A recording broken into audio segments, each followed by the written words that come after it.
Boa noite. Nosso convidado de hoje formou-se na Europa em Relações Internacionais e História Moderna e Contemporânea. Ele foi o criador da Secretaria de Assuntos Internacionais Gaúcha, sendo seu primeiro titular. Apesar de ter nascido na região central do Rio Grande do Sul, ficou conhecido por sua atuação em outro país, o Haiti. Após participar da missão das Nações Unidas para estabilizar aquela nação, a MINUSTAH, foi representante da Organização dos Estados Americanos no Haiti de 2009 a 2011 e escreveu o livro Haiti, Dilemas e Fracassos Internacionais. Estamos frente a frente com o doutor em Relações Internacionais e professor da Universidade Federal de Santa Maria, Ricardo Saitenfus. Para entrevistá-lo estão conosco os jornalistas Rodrigo Lopes, repórter do jornal Zero Hora, Jurandir Soares, jornalista do jornal Correio do Povo e da Rádio Guaíba, e Ivan Bonfim, jornalista, historiador e especialista em relações internacionais. Este é o Frente a Frente, que já está no ar.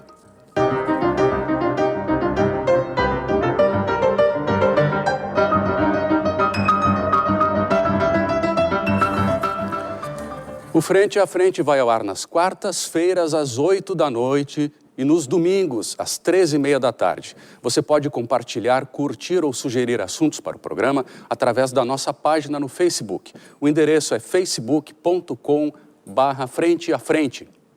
Professor Ricardo, obrigado pela presença aqui no programa. Boa noite. Boa noite. O senhor recentemente voltou do Haiti, esteve lá, nós estamos aqui no Brasil recebendo uma leva de migrantes haitianos. Qual é a situação hoje lá no Haiti? E o que faz essa leva, esse contingente tão grande de imigrantes buscarem o Brasil como um refúgio? O Haiti sempre foi extremamente, os governos haitianos e a terra do Haiti extremamente duros com o seu povo. O Haiti sempre expulsou parte de sua população em direção às ilhas vizinhas, especialmente a República Dominicana, que faz fronteira contígua com Haiti, mas também em direção a outras regiões do Caribe, a Guiana Francesa, aos Estados Unidos, a pequenas Haiti em Miami, a uma pequena Haiti em Nova York e na província do Quebec, no Canadá. Sem falar, evidentemente, haitianos que foram para a Europa. Se avalia que há mais ou menos uma diáspora de 4 milhões de haitianos fora do Haiti. Então, a população haitiana hoje é de 11 milhões, com 4 seriam 15 milhões. A novidade é a vinda deles para o Brasil. Inclusive por caminhos, às vezes, surpreendentes. Isso a partir de 2012, quando a presidência da República brasileira decidiu adotar uma resolução, uma medida especialíssima, voltada unicamente aos haitianos, em razão do que eles chamam de uma solidariedade humanitária.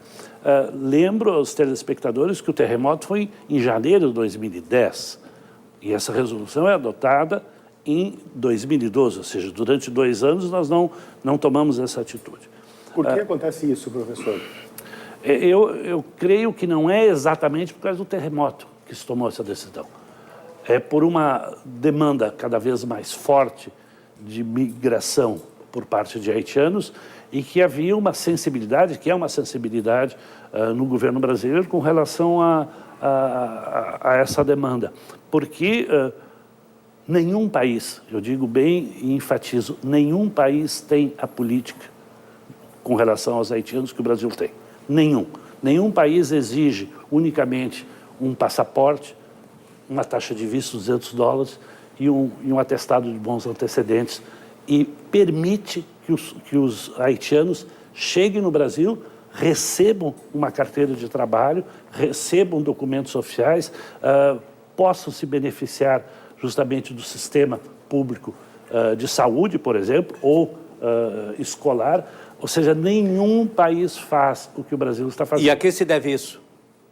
A que se deve essa concessão tão especial que o Brasil faz para os haitianos? Eu tenho algumas impressões, mas eu não tenho certeza, não estou no segredo dos deuses, né? Eu tenho a impressão que foi, sobretudo, a área de direitos humanos e movimentos sociais de respeito aos direitos humanos e aos migrantes no Brasil que fez pressão sobre o governo federal.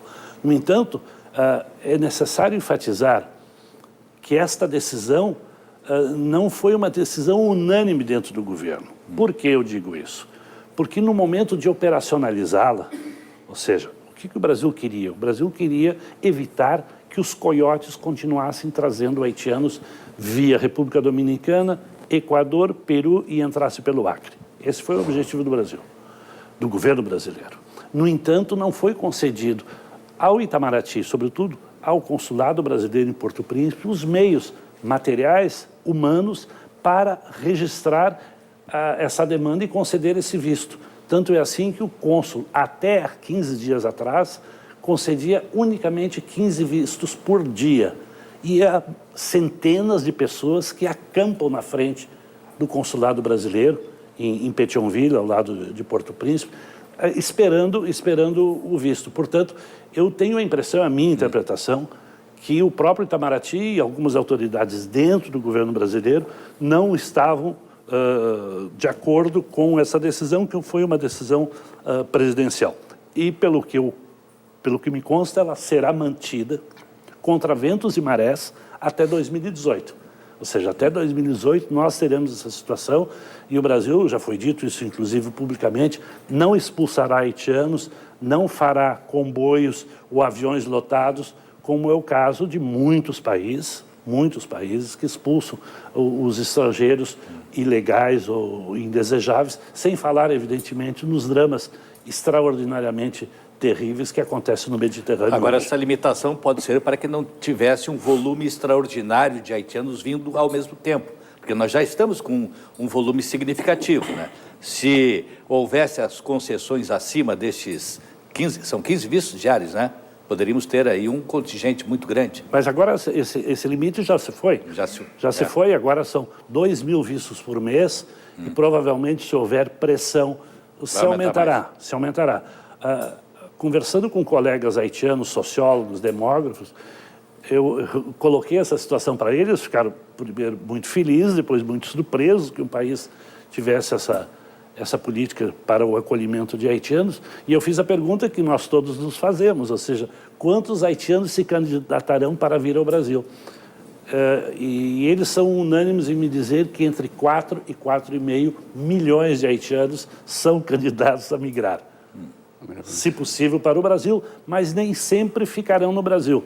Inclusive, um diplomata francês em Porto Príncipe disse que os franceses estão muito preocupados que é uma parte da migração haitiana que vem para o Brasil e que depois transita pelo Brasil e que migra para a Guiana Francesa, em razão, evidentemente, de vínculos culturais e linguísticos. Poderíamos especular, professor, que a MINUSTAH, inaugurada em 2004, e lá se vão mais de uma década, e que o Brasil tem um pepino lá, não tem como sair e deixar o país do jeito que está, porque as instituições não estão ainda fortalecidas, porque a estrutura, a infraestrutura não existe, ou pelo menos não foi completamente reconstruída após o terremoto. Poderíamos especular que o Brasil tem uma espécie de sentimento de culpa, porque não pode sair neste momento, não pode retirar as tropas e faria essas concessões amplas de migração para amenizar uma possível saída das tropas da ONU para daqui 2 anos, por exemplo? Eu acho que o sentimento de culpa não vem de 2004. Eu acho que o sentimento de culpa vem lá da independência haitiana em 1804. Eu creio que o Haiti cometeu o que eu chamo do pecado original, que negros, escravos, imaginem que olhando os homens e considere que os homens são todos iguais, independentemente da sua cor, independentemente da sua raça, independentemente da sua religião. E no Brasil, na época, não preciso lembrar os telespectadores, nós vivíamos com um regime escravocrata e com um racismo exacerbado. Inclusive, nas ruas do Rio de Janeiro, nesta época do início do século XIX, havia uma expressão, o haitianismo, como se fosse um vírus. O que era o haitianismo? É justamente o perigo que essas ideias libertárias pudessem sair da ilha e serem aplicadas aqui no Brasil. Aqui no Rio Grande do Sul também. Aqui no Rio Grande do Sul houve um acirramento da repressão e do controle da mão de obra escrava a partir da Revolução Haitiana. Então há uma consciência pesada não só do Brasil, do mundo ocidental com relação ao Haiti, e uma dificuldade em traçar estratégias de relacionamento com o Haiti. Quando se pergunta a qualquer pessoa, e eu me perguntava antes de ir ao Haiti, antes de 93, o que é o Haiti para mim, sempre vinham alguns flashes, algumas visões simplistas, pobreza, miséria, um país bonito, um país original, mas um país perigoso, um país violento. Porque o que marca a Revolução Haitiana foi a violência de parte dos franceses e dos independentistas, mas também a mística do voodoo. A mística do voodoo impregnou de forma extraordinariamente forte a cultura haitiana, eu diria até a formação da educação no Haiti. Hoje, quando se fala com as pessoas, um se diz evangélico, outro se diz católico, outro se diz protestante, mas no fundo, se eles vão ao templo, se eles vão à igreja, eles também vão ao terreiro. Ou seja, no fundo tem esse fundamento do voodoo. Então, esses dois aspectos, o misticismo e a violência, que impregnam a nossa visão sobre o Haiti. E eu, nesses livros que eu finalmente escrevi sobre nós e eles, né, sobre a comunidade internacional do Haiti, vejo que o problema do Haiti, e por isso que agradeço o convite de estar aqui, o problema do Haiti começa conosco. Ou seja, nós temos dificuldades não somente em aceitar valores, mas em entender uma sociedade tão original como a haitiana. Tão original. Esse resgate histórico é sempre muito importante, sempre muito interessante de ser feito. E até o senhor falando me lembrou que há registros ali no final da primeira década do século XIX de escravos brasileiros com tatuagens do Toussaint Louverture, né, que foi um dos líderes da Revolução Haitiana. Né? Sim, medalhões no Rio de Janeiro, medalhões com a figura do Toussaint. E se a gente for pensar no início do século XIX, menos de 10 anos depois dos acontecimentos na ilha. Mas eu fico pensando, pensando nesse passado e voltando, essa ação do Brasil, ela também tem muito a ver, e justamente com o que o senhor falou, de trazer outras formas de intervenção que não só militar, essa ação tem muito a ver também com a ideia de um soft power brasileiro, né? Do espalhamento, digamos, do espraiamento, como se diz aqui no Sul, de uma ideia diferente, de uma concepção um pouco diferente de relações internacionais, né? Eu tendo a concordar contigo, e quando eu escrevi o livro, eu tinha alguns pontos que para mim eram nebulosos. Um dos pontos nebulosos é por que o Brasil mandou tropas para o Haiti. Quando se trata de uma crise doméstica, debates, discussões ou lutas em torno do poder de natureza político-eleitoral. Não havia violência, não havia possibilidade de genocídio, não havia a ameaça do Haiti de invadir a República Dominicana, a Jamaica, nada disso. Não era uma ameaça à paz regional. E no dia 25 de fevereiro de 2004, o Grupo do Rio, que é o atual CELAC, emite um comunicado em Brasília propugnando uma solução negociada, propugnando a não violência e enfatizando que o Grupo do Rio apoia o presidente democraticamente eleito Jean-Bertrand Aristide. 25 de fevereiro de 2004. No dia 4 de março, ou seja, 9 dias depois, o porta-voz da Presidência da República, o André Singer, faz uma declaração em nome do presidente, dizendo que o presidente Lula havia conversado com o presidente Chirac, com o presidente Bush, e o Brasil havia decidido mandar 1.100 soldados para o Haiti. Então, eu fiquei com essa pergunta, o que acontece entre o dia 25 de fevereiro e o dia 4 de março? A posteriori vem as explicações que tu dá, que eu dou. Eu criei a doutrina da diplomacia solidária, enfim, mas é tudo a posteriori. Para um historiador, o que interessa é saber o que aconteceu de uma posição X, dia 25 de fevereiro, e uma posição absolutamente 180 graus diferenciada em 4 de março. E nós não podemos ter acesso aos arquivos, nem aos telefonemas. E, finalmente, eu fui procurar no Foro de São Paulo as discussões sobre a crise haitiana que se arrastam desde 2000, com a crise de 2000. O Foro começa em 98. E eu fui ver que já que em 2001, o Foro de São Paulo propugnava que o presidente Jean-Bertrand Aristide fosse destituído. Como os telespectadores sabem, o Foro de São Paulo é a reunião dos partidos de esquerda progressista, supostamente progressista, da América Latina e do Caribe. E muitos destes que propugnam dentro do Foro esta posição, com as eleições que aconteceram, inclusive no Brasil, se transformarão em poder. E não preciso citar nomes. Então, é a única explicação que eu encontro, que é a transposição de uma posição de dentro do Foro para os executivos e não para as chancelarias.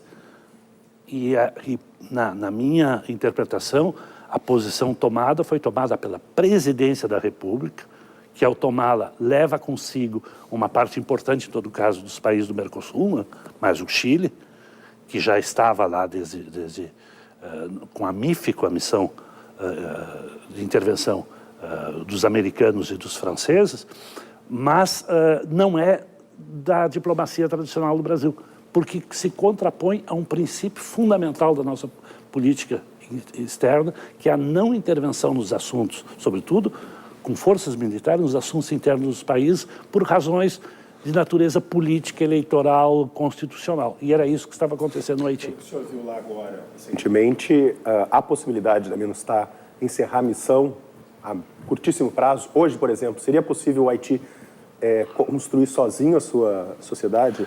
Eu acho que nenhum país gosta de ser ocupado, né? Nenhum país aprecia essa situação. Mas é visto como uma ocupação a presença das tropas brasileiras? Uma parte importante da opinião pública e da esquerda haitiana vê como uma ocupação. Uma parte da elite, não. Os governos sempre querem que se mantenha. O Preval propugnou, apesar de, lá no final do governo deles, vamos trocar os tanques por tratores. Mas no início do governo ele não dizia isso. O Martelly também, ao longo de todo esse tempo, também propugna de manter. Eu creio que deve haver muita ponderação nesse momento, porque é a 6ª missão das Nações Unidas de 90 para cá. Então essa diplomacia humanitária do Brasil não funcionou nesse caso? Você me coloca tantas perguntas que é difícil. Essa não funcionou porque não se trata de uma operação humanitária, se trata de uma operação militar. Abaixo do guarda-chuva do capítulo 7º da Carta das Nações Unidas, que é uma operação de paz. Ou seja, não se envia soldados por razões humanitárias unicamente. Se envia porque há um perigo, os soldados estão lá armados, mesmo que nenhum brasileiro tenha sido morto em combate. Já passaram pelo Haiti 30 mil militares brasileiros, nenhum morreu em combate. Isso demonstra que não há guerra, de fato, que há outros problemas, mas que não há guerra. Para voltar a responder, tentar responder a tua pergunta, eu creio que temos que ser cautelosos, esperar o desenrolar das eleições. Nós temos 3 votações agora, em agosto, outubro e dezembro. Vai ser renovado todo o pessoal político haitiano, desde vereadores até a presidência da República. Esperar a posse, que será no início de fevereiro, e pouco a pouco, provavelmente, eu noto que estamos transitando, saindo de um conselho, do Conselho de Segurança, para o Conselho Econômico e Social. Né?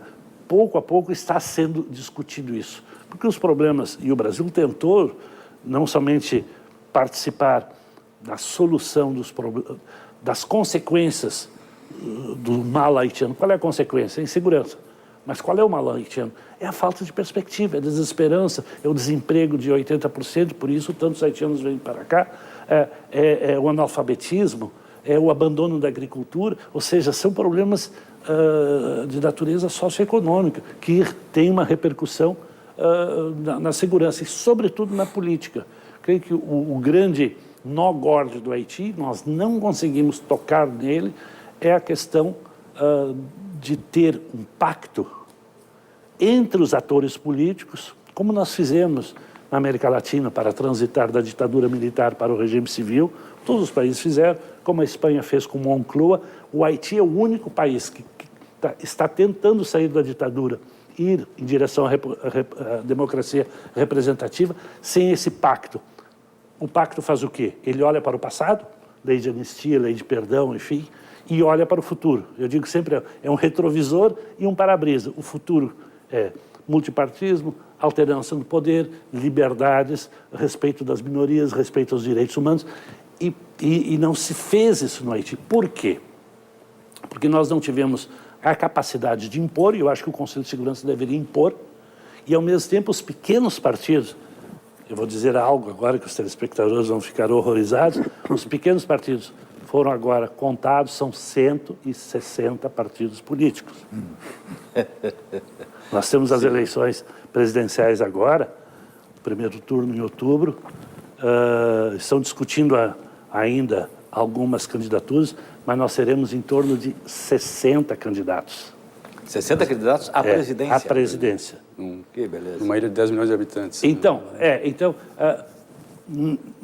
neste embate, o número de perdedores será muito superior ao número de vencedores, né? Então, esses perdedores, que normalmente representam 0,1% do eleitorado, 0,2%, para sobreviver, eles não querem eleições e não querem que se conte o número de votos. Eles querem viver em crise permanente. O modus vivendi político do Haiti é a permanência da crise. Então, enquanto nós não tomarmos essa consciência de fazer esse pacto de transição com as regras do jogo e garantir isso pelo Conselho de Segurança, nós estaremos sempre nas mãos dessa minoria que no frigir dos ovos representa menos de 5%, mas são políticos profissionais. Por que profissionais? Porque a política no Haiti é a única maneira de ascensão social. Não é pelo casamento, que se faz dentro de clãs, dentro inclusive de cores, dentro de classes sociais. Não é pelo trabalho, que praticamente não existe. Não é pela educação, que está depauperada. Então é pela política. Se nós não entendermos que o no-gord do Haiti, não, apesar de todos os problemas que nós temos, é a política e a política eleitoral, a luta pelo poder, nós não entenderemos nada de como ajudá-los a sair dessa situação. Então, saindo a MINUSTAH, como é que fica a situação? O papel da Polícia Nacional haitiana, em substituição à MINUSTAH, por exemplo, isso aí pode ser uma forma a PNH pode substituir a MINUSTAH no sentido de garantir a segurança para que ocorra, talvez, esse processo, né, de maturação política, enfim. A PNH, a Polícia Nacional do Haiti, será, quando a MINUSTAH for embora, a única força hierarquizada, armada e com poder no Haiti. Ou seja, as Forças Armadas foram abolidas em 95. E treinada essa força?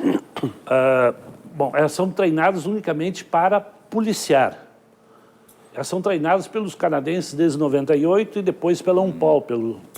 Tem 2.000 e poucos policiais da UNPOL de vários países no âmbito da MINUSTAH. Mas com um histórico de muita truculência, né? Sim, porque muitos ex-militares tentaram ingressar na Polícia Nacional Haitiana. Então, é um dilema sério como formar uma polícia que sempre foi o braço armado do Estado, sobretudo no interior, e explorava, roubava, era toda poderosa, para uma polícia de proximidade, para uma polícia respeitadora dos direitos humanos, para uma polícia eficiente, né? Mas lembro que, por exemplo, os Estados Unidos, através do Conselho de Segurança, decretaram o embargo de armas. Então, teve formações de 400, 500, 600 policiais que saíram da academia de polícia e sequer haviam treinado tiro. Então, há deficiência na formação e há também, segundo me disse o ex-primeiro-ministro do Haiti, Belrive, há dificuldades para se ter mais de 15 mil policiais.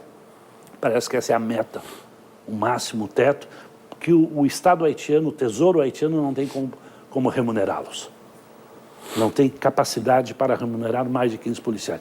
Mas, fazendo o cálculo que nós estamos com 15 mil policiais para uma população de 11 milhões de habitantes, é um país extremamente pacífico.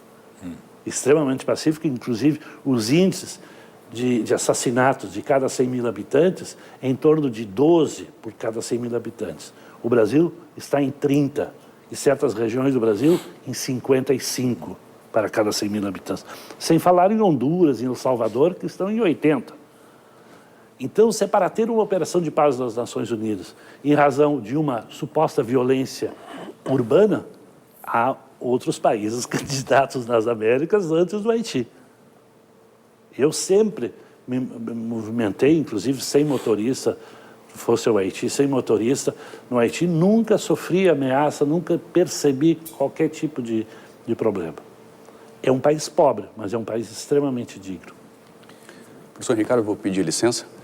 Frente a Frente vai fazer um breve intervalo. Nós já voltamos.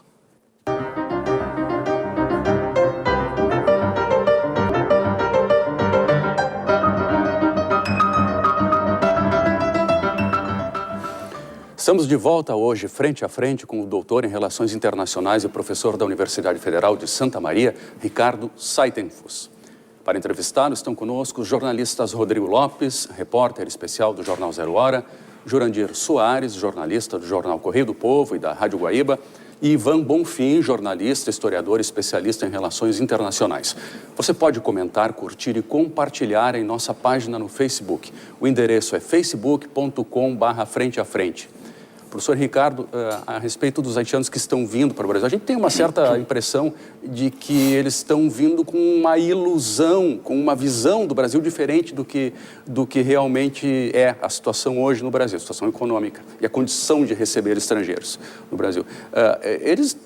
Quem que está passando essa imagem do Brasil para o haitiano que vem para cá? E também o senhor comentava a respeito da recepção desses haitianos aqui, que eles chegam com uma imagem, com uma expectativa, essa expectativa se destrói ao chegar aqui no Brasil. Eu acho que não se destrói. É um sonho do haitiano conhecer o Brasil, porque o Brasil, eles têm a impressão que o Brasil é o Haiti grande que deu certo. Eles têm essa impressão, há uma grande admiração pela cultura brasileira, pela música brasileira, evidentemente pelo futebol brasileiro, mesmo que a Argentina já esteja competindo nos gostos haitianos nesta área, mas há essa impressão do povo haitiano, e talvez tenha sido uma das razões que fizeram com que o presidente Chirac e o presidente Bush tenham convidado o Brasil não somente para integrar a MINUSTAH com seus soldados, mas também para comandar a MINUSTAH. E eu lembro, já tento responder a tua pergunta, eu lembro que havia uma preocupação no Exército Brasileiro, nas Forças Armadas Brasileiras, de mandar mulatos e negros para o Haiti como oficiais, o que impressionava muito os haitianos. Mas eu acho que o Brasil de 2012 não é mais o Brasil de 2015, do ponto de vista econômico. O Brasil de 2012, o Brasil era o Brasil da Copa do Mundo, o Brasil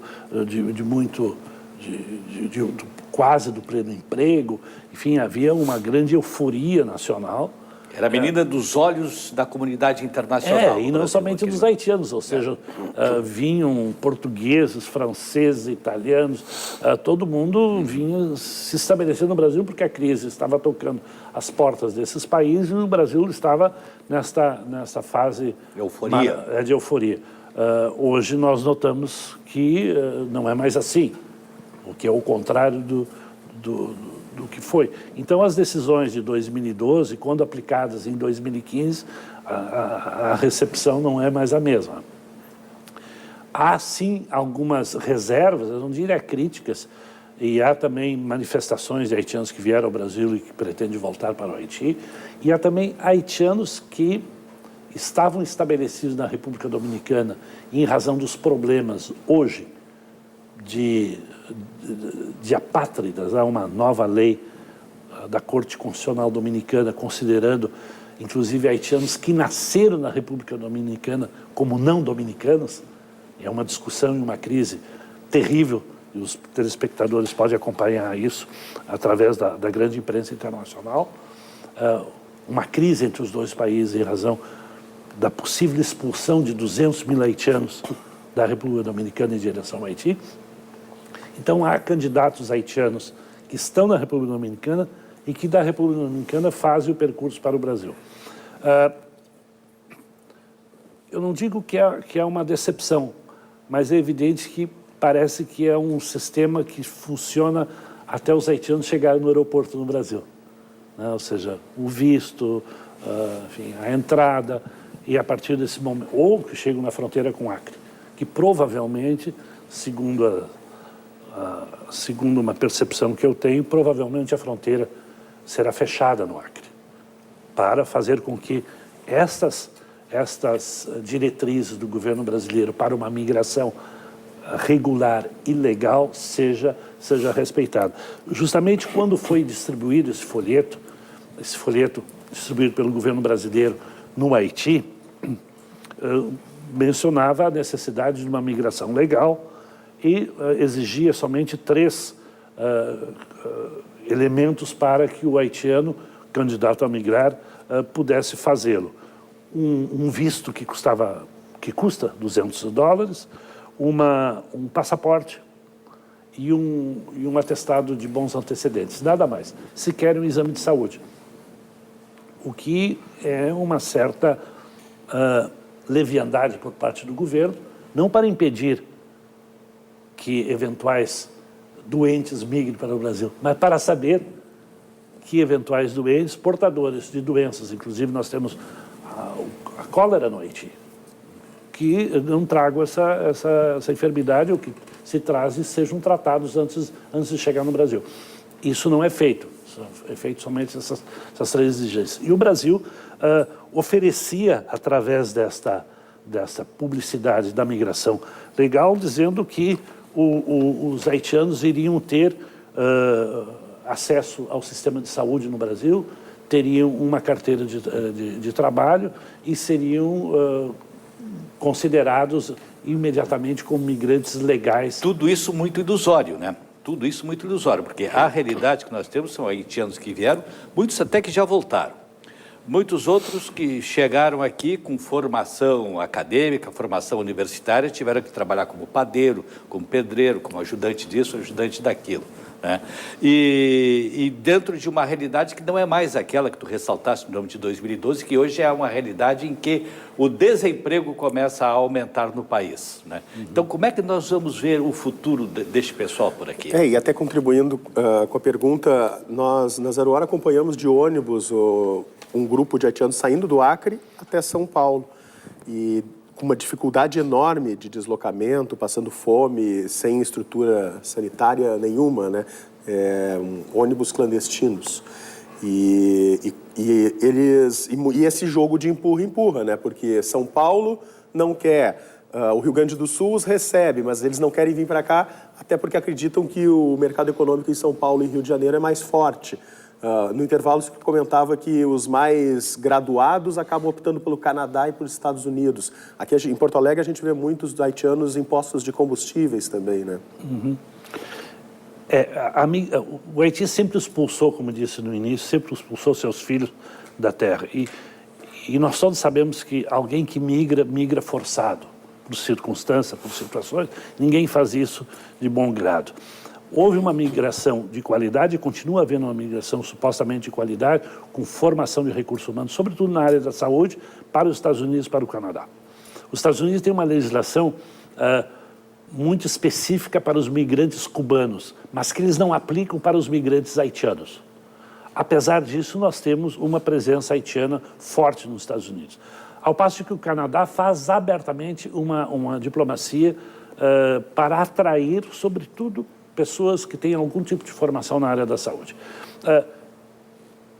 Eu vou confessar para os telespectadores, para vocês, que apesar desses percalços, dessa falta de estrutura de recepção, ou desse empurra-empurra que o Rodrigo falou entre autoridades de vários estados, o haitiano tem uma garra e tem uma capacidade de luta e uma vontade de viver extraordinária.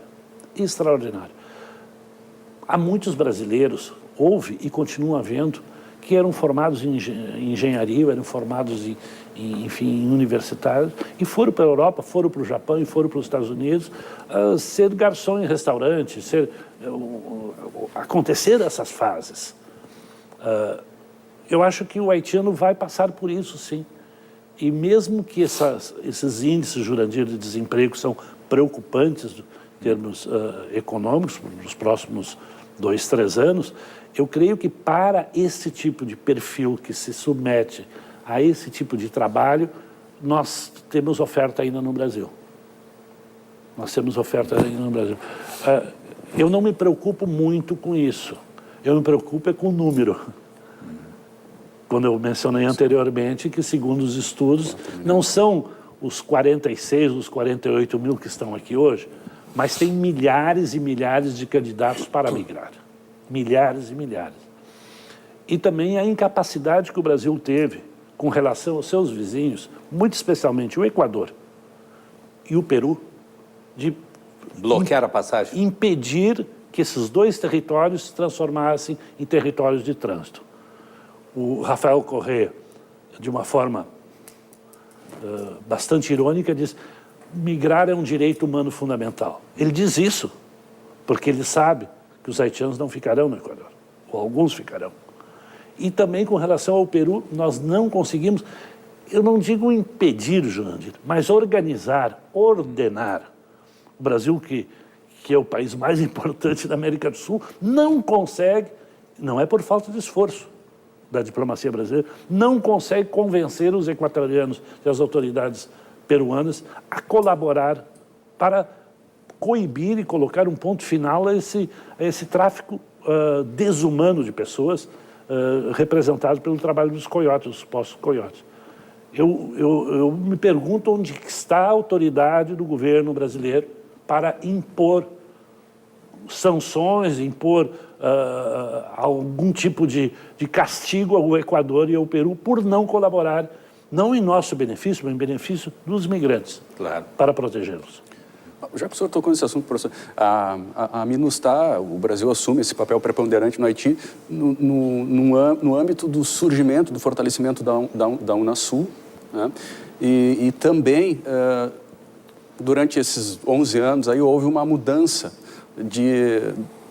saímos do governo Lula, entramos no governo Dilma. Que mudanças houve nas diretrizes políticas, né, da nossa política internacional em relação ao Haiti?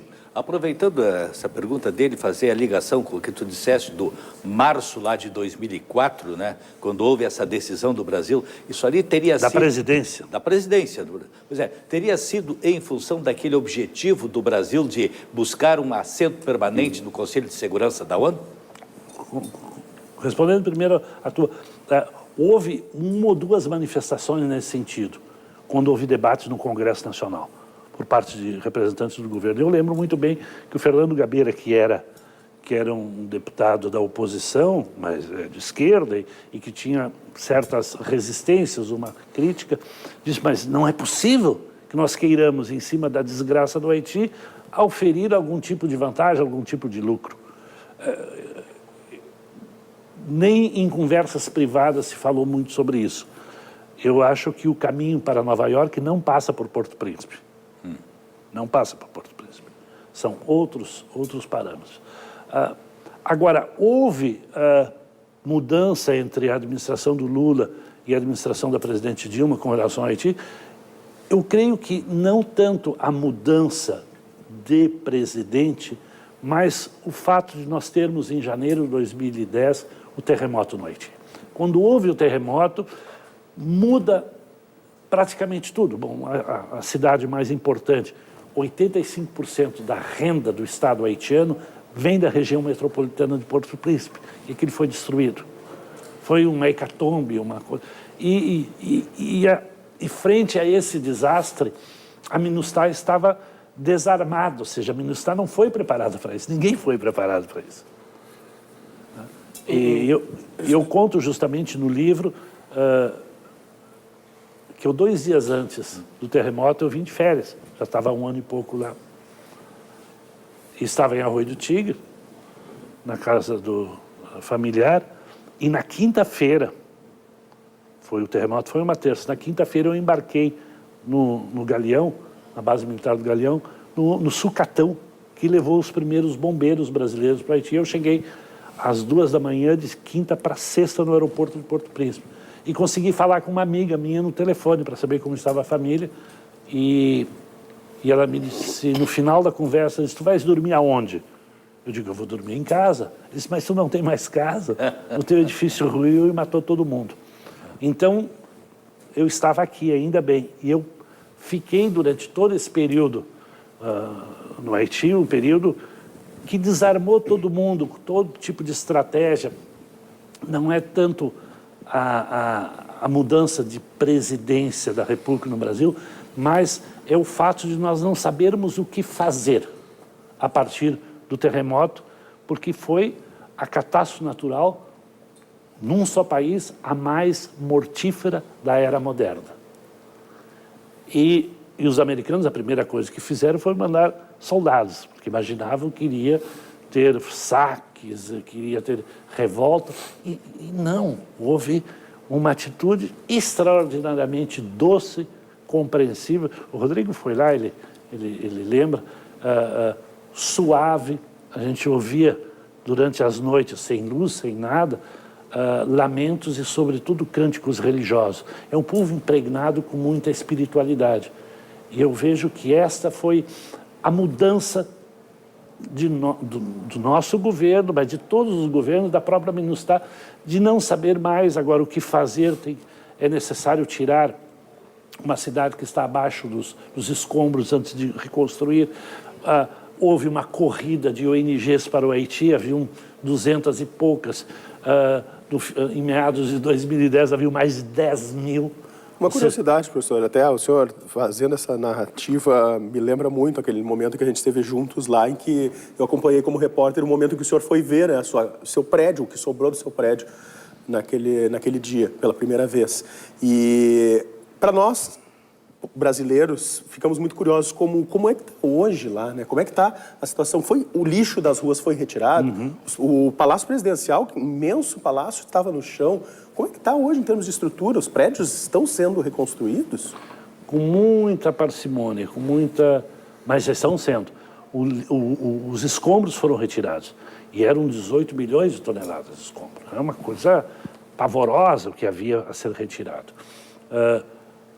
Mas o que foi retirado primeiro foram as vítimas. Né? E as vítimas foram retiradas como se escombros fossem. E o haitiano, que eu lembrei há pouco, com muita espiritualidade, ele respeita muito o morto. O morto é alguém que está vivo na cultura voodoo. E não foi possível fazer nada, a não ser evacuar em caminhões milhares de cadáveres. Tanto é assim que não houve nenhuma epidemia, nenhuma doença provocada pelo terremoto. Cólera vai ser numa outra região trazida por forças do Nepal a serviço das Nações Unidas. É uma outra questão. Mas hoje a cidade está relativamente limpa, há prédios que começaram a ser reconstruídos, não o palácio, somente os escombros foram retirados. A França, o embaixador da França havia prometido que a França reconstruiria tal qual o palácio. Blefe, não fez nada. Há muito blefe, há muita mentira, há muita promessa. Se prometeu 12 bilhões de dólares para o Haiti. Nós fizemos o cálculo, somente 1% da ajuda prometida passou pelas instituições haitianas. Esse é um problema gravíssimo. Se nós não reforçarmos as instituições haitianas, o Estado haitiano, nós não temos como fazer com que o Haiti saia dessa situação. Não existe nenhum exemplo histórico de uma sociedade moderna que viva sem Estado, sem uma estrutura mínima funcionando. E o Haiti, não, é o chamado paraíso das ONGs, né? e a indústria da miséria. Qual é a renda do país hoje? Porque a miséria, só para concluir, Jurandir, que a miséria geral é também a riqueza de alguns. É a riqueza de alguns. Se imaginar que provavelmente a miséria seja uma das indústrias mais antigas da humanidade, a exploração da miséria. Então, a renda vem muito da diáspora, tem uma renda extraordinariamente importante para eles. Os que estão fora, que mandam o dinheiro para lá. Isto. Muito importante a renda das importações, como o Haiti importa praticamente tudo, há um imposto de importação que vem para os cofres públicos, mas, de fato, são as doações internacionais. Eu cheguei à conclusão, que eu não sei se ela não é demasiado grave a dizer, mas que o Haiti tem uma commodity, como a Venezuela tem o petróleo, como alguns países africanos têm pedras preciosas, minerais, enfim, que o Haiti tem uma commodity que é a miséria do seu povo. E que a miséria do seu povo é um leitmotiv, que é um elemento de negociação internacional. Se poderia chegar, dar um passo além, que é perigoso, mas enfim, darei, que enquanto durar essa miséria, muita gente se enriquece e vive bem. Por isso que parece que ser uma espécie de círculo vicioso de manter essa situação e não resolvê-la. Agora nós estamos em plena campanha eleitoral nos Estados Unidos, estão surgindo muitos livros sobre Bill Clinton, sobre Hillary Clinton. É o casal que acompanha o Haiti desde a década de 70 e mistura interesses de Estado, interesses de governo, quando era governador do Arkansas, mas também interesses privados deles. E há uma mistura muito grande, se vocês como jornalistas acompanharem, vocês verão que há muitas denúncias, que inclusive Bill Clinton se enriquece muitas vezes nas costas da pobreza haitiana. É grave, mas não é o único. Não é o único. Professor, já que o senhor citou os livros, o senhor citou várias vezes ao longo do programa o seu livro, o senhor esteve recentemente no Haiti para fazer o lançamento do livro, Haiti, Dilemas e Fracassos Internacionais, né? Qual é o conteúdo do livro, professor? É um livro desaconselhável para espíritos frágeis. O livro conta a nossa atuação, nós como comunidade internacional no Haiti. Como o Haiti se relaciona, como nós nos relacionamos mal com o Haiti ao longo da história. O Haiti foi considerado ter cometido um sacrilégio quando fez a independência, da forma que fez. Houve um presidente dos Estados Unidos que disse, não, os haitianos podem viver como um palenque ou como um quilombo. O que importa é que eles não tenham uma flota, uma frota mercante. Não pode ter navios, eles têm que ser prisioneiros na sua própria ilha. E havia esse medo do Haiti, que essas ideias revolucionárias, libertárias, fossem transmitidas para os Estados Unidos, onde tiveram que fazer uma guerra civil para terminar com a escravidão, para o Brasil, onde vigia a escravidão. Então, é uma parte sobre isso e depois sobre o terremoto e sobre todas as contradições dentro da comunidade internacional com relação ao terremoto, e um terceiro capítulo sobre as eleições de 2010, que eu, como representante da OEA, participei das negociações e me opus a algumas decisões da comunidade internacional, inclusive com aval da OEA, e uma delas era colocar o presidente da época, o presidente Préval, num avião e tirá-lo do país. E numa famosa reunião, dia 28 de novembro de 2010, quando foi perguntado sobre isso, se o mandato do presidente Préval estava sobre a mesa de negociações, havia mais ou menos 50 pessoas na sala, um haitiano e todos os outros estrangeiros, toda a comunidade internacional, e houve um imenso silêncio e ninguém respondeu. Eu disse, bom, já que ninguém responde, eu vou responder. E lembrei, sobretudo, aos não-americanos, que desde 2001 a Carta Democrática Interamericana, que reza que todo presidente eleito democraticamente só pode ser destituído do poder através dos princípios contidos na Constituição. Então, houve uma crise comigo, com a representação da OEA, mas eu acho que eu fiz o que a minha consciência e que a democracia exige de fazer, impedir que novamente, se cometa o que se cometeu em 2004, porque em 2004 estávamos chegando a uma solução da crise. O presidente Aristide já tinha aberto mão do cargo de primeiro-ministro, já tinha composto com alguns a nomeação de um outro governo, e a França impôs a intervenção militar. Nós embarcamos nisso, estamos nisso ainda. Dos recursos públicos brasileiros, nós já gastamos mais de $1 bilhão no Haiti, sem ter uma esperança que esse grande investimento pessoal e financeiro traga resultados perenes. E com o Brasil com essa presença no Haiti, já em 11 anos de MINUSTAH e todo esse investimento também em outras áreas, mas a partir do MINUSTAH, por que o senhor acha que há tão pouca repercussão do que acontece no Haiti no Brasil, já que deveria, ou na verdade deve interessar bastante a gente? Eu vejo pelo livro. Sim. Um livro que eu publiquei o ano passado pela editora da Unijuí, há poucos comentários sobre ele. E é um livro crítico, claro. Espero que não se transforme em livro maldito.